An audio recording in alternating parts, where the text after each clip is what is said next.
ತುಮಕೂರು ಜಿಲ್ಲೆ ಮಧುಗಿರಿ ತಾಲೂಕಿನ ಜನಕಲೂಟಿ ಗ್ರಾಮದ ಕೃಷಿ ಹೊಂಡದಲ್ಲಿ ಸೋಡಿಯಂ ಬಾಂಬ್ ಸ್ಫೋಟ ಮಾಡಿ ಎಡವಟ್ಟು ಮಾಡಿಕೊಂಡ ಡ್ರೋನ್ ಪ್ರತಾಪ್ಗೆ 10 ದಿನಗಳ ಕಾಲ ನ್ಯಾಯಾಂಗ ಬಂಧನಕ್ಕೆ ಒಪ್ಪಿಸಲಾಗಿದೆ.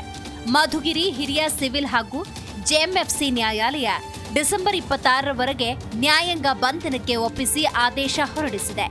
ಕಳೆದ ಶುಕ್ರವಾರ ನ್ಯಾಯಾಲಯದ ಮುಂದೆ ಹಾಜರುಪಡಿಸಿದ ಪೊಲೀಸರು 5 ದಿನ ಕಸ್ಟಡಿಗೆ ಕೇಳಿದ್ರು. ನ್ಯಾಯಾಲಯ 3 ದಿನ ಕಸ್ಟಡಿಗೆ ಕೊಟ್ಟಿತ್ತು. ಅದರಂತೆ ಅವಧಿ ಮುಗಿದ ಹಿನ್ನೆಲೆಯಲ್ಲಿ ನ್ಯಾಯಾಲಯಕ್ಕೆ ಹಾಜರುಪಡಿಸಲಾಗಿತ್ತು. ನ್ಯಾಯಾಂಗ ಬಂಧನ ಹಿನ್ನೆಲೆಯಲ್ಲಿ ಡ್ರೋನ್ ಪ್ರತಾಪ್ನನ್ನ ಮಧುಗಿರಿ ಉಪ ಕಾರಾಗೃಹಕ್ಕೆ ಕಳುಹಿಸಲಾಗಿದೆ.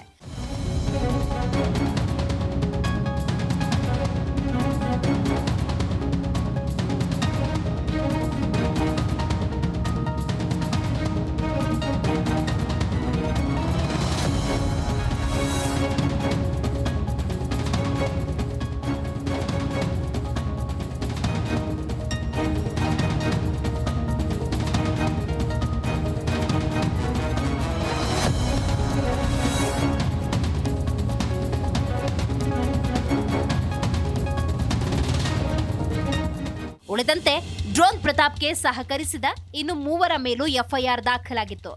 ಕ್ಯಾಮರಾಮ್ಯಾನ್ ವಿನಯ್, ಸೋಡಿಯಂ ಕೊಡಿಸಿದ ಪ್ರಜ್ವಲ್, ಫಾರ್ಮ್ ಹೌಸ್ ಮಾಲೀಕ ಜಿತೇಂದ್ರ ಜೈನ್ ಮೇಲೂ ಕೇಸ್ ಆಗಿತ್ತು.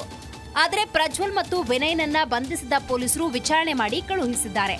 ಘಟನೆಯಲ್ಲಿ ಅವರ ಪ್ರಮುಖ ಪಾತ್ರ ಇಲ್ಲದುದರಿಂದ ವಿಚಾರಣೆ ಮಾಡಿ ಕಳುಹಿಸಲಾಗಿದೆ. ಉಳಿದಂತೆ ಕೃಷಿ ಹೊಂಡದ ಮಾಲೀಕ ಜಿತೇಂದ್ರ ಜೈನ್ ತಲೆಮರೆಸಿಕೊಂಡಿದ್ದು ಪೊಲೀಸರು ಹುಡುಕಾಟ ನಡೆಸುತ್ತಿದ್ದಾರೆ. ಸದ್ಯ ಎಡವಟ್ಟು ಮಾಡಿಕೊಂಡ ಡ್ರೋನ್ ಪ್ರತಾಪ್ ಜೈಲು ಹಕ್ಕಿಯಾಗಿದ್ದಾನೆ. ಡಿಸೆಂಬರ್ 26ರಂದಾದ್ರೂ ಬಿಡುಗಡೆ ಭಾಗ್ಯ ಸಿಗುತ್ತಾ ಕಾದು ನೋಡಬೇಕು. T Yogish, G Kannada news, Tumakuru.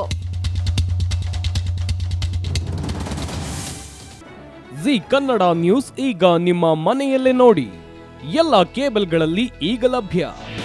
ನಿಮ್ಮ ನೆಚ್ಚಿನ ಜಿ ಕನ್ನಡ ನ್ಯೂಸ್ ಈಗ ಸನ್ ಡೈರೆಕ್ಟ್ ನಲ್ಲಿ number 292, Tata Play number 1664, Jio TV number 1334, NXT digital number 30, In Cable number 30, SITI Networks 51, U Digital number 162, GTPL number 17, Rockline Telecommunications number 42, Shri Basaveshwara cable number 168, rural cable network 60, Vinayaka digital 57, Abhishek cable 821, City Channel 53, Siddeshwara cable network 57, V4 digital infotech 628, Surya digital networks 53, Gajanan digital number 836, Malnad infotech private limited number 56, Metrocast number 830, victory digital number 167ರಲ್ಲಿ ನೋಡಿ ಆನಂದಿಸಿ.